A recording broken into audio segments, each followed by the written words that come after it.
Praise the Lord. ஆண்டவரும் இரட்சகருமாகிய இயேசு கிறிஸ்துவின் நாமத்தினாலே உங்கள் ஒவ்வொருவருக்கும் என்னுடைய அன்பின் வாழ்த்துக்கள். இந்த நாளிலும் இன்றைய தியானத்திற்கு ஏசாயா 43வது அதிகாரம் 19வது வசனம். இதோ நான் புதிய காரியத்தை செய்கிறேன், இப்பொழுதே அது தோன்றும், நீங்கள் அதை அறியீர்களா? நான் வனாந்திரத்திலே வழியையும் அவாந்திர வெளியிலே ஆறுகளையும் உண்டாக்குவேன். எனக்கு அருமையான கர்த்தருடைய பிள்ளைகளே, தேவன் உங்களோட வாழ்க்கையில் புதிய காரியத்தை செய்வார். உங்களோட வாழ்க்கையில் நீங்கள் குடும்ப சூழ்நிலை நிமித்தமாக கஷ்டப்பட்டுட்டு இருக்கீங்களா? இல்லை ஏதோ ஒரு காரியத்தின் மூலமாக நீங்கள் கவலையோடு இருக்கீங்களா? தேவன் உங்களோட வாழ்க்கையில் புதிய காரியத்தை செய்வார். ஏன் அப்படின்னா, உங்களை தேவன் பெயர் சொல்லி அழைத்திருக்கிறார். ஏசாயா 43வது அதிகாரம் 1வது வசனம் சொல்லப்பட்டிருக்கு. பயப்படாதே, உன்னை மீட்டு கொண்டேன், உன்னை பெயர் சொல்லி அழைத்தேன், நீ என்னுடையவன். நீ தண்ணீர்களை கடக்கும்போது நான் உன்னோடு இருப்பேன், நீ ஆறுகளை கடக்கும்போது அவைகள் உன்மேல் புரள்வதில்லை, நீ அக்கினியில் நடக்கும்போது வேகாதிருப்பாய், அக்கினி ஜுவாலை உன் பெயரில் பற்றாது. அப்போ தேவன் உங்களை பெயர் சொல்லி அழைத்திருக்கிறார். அதனால உங்களோட வாழ்க்கையில் தேவன் ஒரு புதிய காரியத்தை செய்வார். உங்களுடைய ஆவிக்குரிய வாழ்க்கையாகட்டும், ப்ராக்டிக்கலாக இப்போ நடைமுறையில் இருக்கிற நாட்களாகட்டும், தேவனோட வாழ்க்கையில் புதிய காரியத்தை செய்வார்.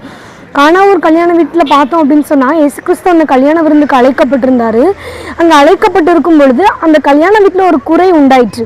திராட்சரசம் அவங்க குறைந்து போயிட்டு, அப்போ இயேசு கிறிஸ்து தண்ணீரை தொட்டு திராட்சரசமாக மாற்ற அவருக்கு முடியும் என்று சொன்னால், இந்த நாளில் உங்களோட வாழ்க்கையில் காணப்படுகிற குறைகளை மாற்றி அவர் உங்களுடைய வாழ்க்கையில் புதிய காரியத்தை செய்வதற்கு அவருக்கு லேசான காரியம். எப்போ புதிய காரியத்தை செய்வார்னு சொல்லி பார்த்தோம் அப்படின்னா, ஏசாயா 43வது அதிகாரம் 18வது வசனம் சொல்லப்பட்டிருக்கு. முந்தினவைகளை நினைக்க வேண்டாம், பூர்வமானவைகளை சிந்திக்க வேண்டாம், இதோ நான் புதிய காரியத்தை செய்கிறேன்.